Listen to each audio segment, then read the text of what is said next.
কৃতজ্ঞতা বোধ নাই। জিয়া রহমান না থাকলে জামাতে ইসলামের জন্ম হতো না।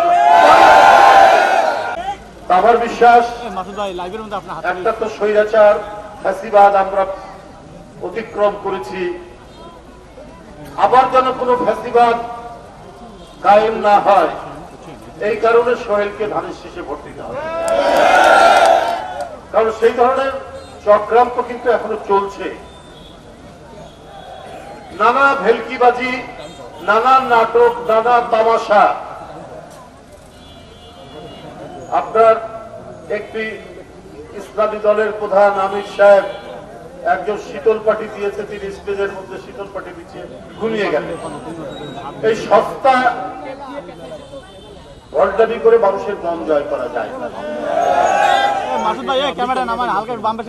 উনি আল জাজিরায় সাক্ষাৎকার দিয়েছেন। একবার উনি বললেন যে দেশের প্রচলিত আইন অনুযায়ী আমরা রাষ্ট্র পরিচালনা করব যদি আমরা জিতি। তখন সাংবাদিকরা প্রশ্ন করলো, আপনাদের এই তো আপনাদের কি বলে যে মূল যে দলীয় যে ইস্যু, আপনাদের যে গঠনতন্ত্র বা আপনাদের যে ম্যানিফেস্টো, সেখানে তো আপনারা শরিয়া আইনের কথা বলেছেন।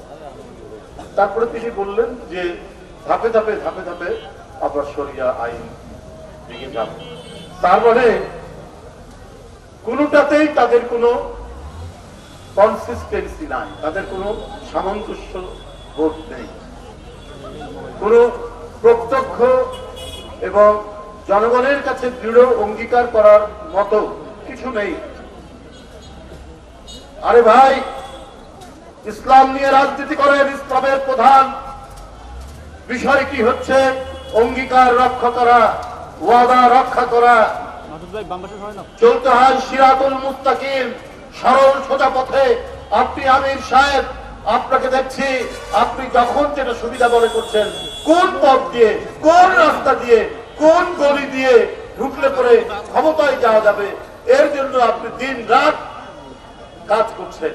কিন্তু আপনার এই কাজের মধ্যে মানুষের কাছে ধরা পড়ে যাচ্ছে আপনাদের আসল চরিত্র, আপনাদের আসল বৈশিষ্ট্য, যে অন্য কোনো বিষয় নয়।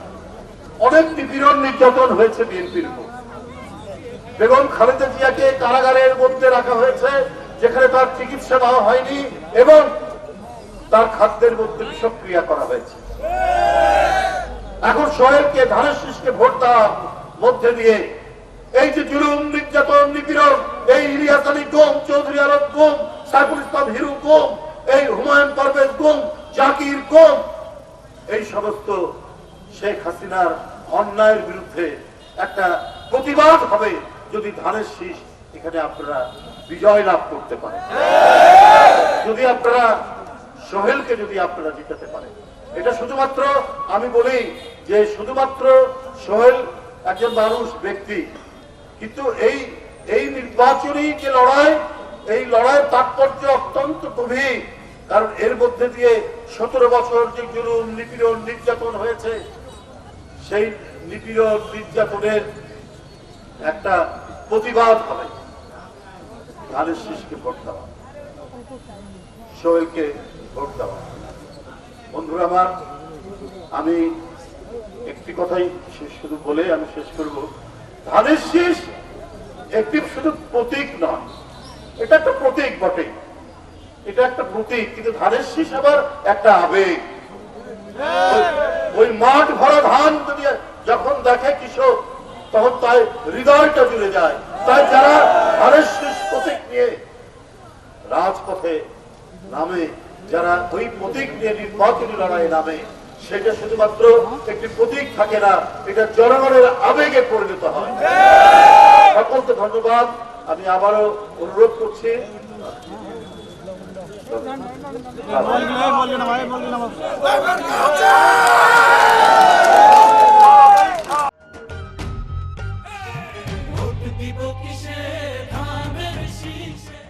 টেলিভিশন খুললেই দেখতে পায় যে বিষোদ্গার করছেন, বিএনপির চেয়ারম্যান সাহেবের বিরুদ্ধে নানা কথাবার্তা বলছেন। কিন্তু আপনাদের এতটুকু মনের মধ্যে কৃতজ্ঞতা বোধ নাই। জিয়া রহমান না থাকলে জামাতে ইসলামের জন্ম হতো না। বাংলাদেশের মাটিতে জামাতে ইসলাম রাজনীতি করতে পারত। দেশনেত্রী বেগম খালেদা জিয়া না থাকলে মন্ত্রিত্বের স্বাদ পেতেন না। সেখানেও তো দুইজন মন্ত্রিত্ব আপনারা নিয়েছেন।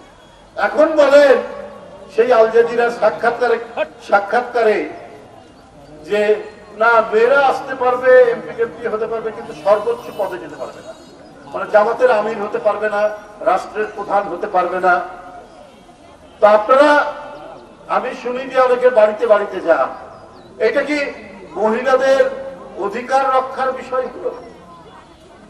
আর একজন মহিলা সে কেন দলের প্রধান হতে পারবে না? আপনারা যে দলটির সাথে ঐক্য করে মন্ত্রী হলেন, দুইজন মন্ত্রী হলেন, সেই দল বিএনপি, তার চেয়ারম্যান একজন, চেয়ারপারসন ছিলেন একজন মহিলা, তার আন্ডারে আপনারা মন্ত্রিত্ব করেছেন। এখন বলেন যে জামাতের আমির কখনো মহিলা হতে পারবে না। তাহলে আপনাদের এই যে কর্মকাণ্ড, আপনাদের মনের মধ্যে যে কি জিনিস লুকিয়ে আছে, এইটা কেউ এখনো ভাবতে পারছে না। শুধু তারা মনে করে যে কোনোভাবে যদি আগে রাষ্ট্র ক্ষমতাটা পেয়ে নেই তারপরে দেখবো। অর্থাৎ তারা যদি ক্ষমতায় আসে, নারীর অধিকার থাকবে না, মেয়েদের অধিকার থাকবে না, মেয়েরা আপনার অফিস, আদালত, রাজনীতি, রাজনৈতিক দল কোন জায়গায় তারা ভালো কোনো পদ পাবে না। এটাই তাদের কথার মধ্যে দিয়ে নতুন করে আবার প্রমাণিত হয়েছে।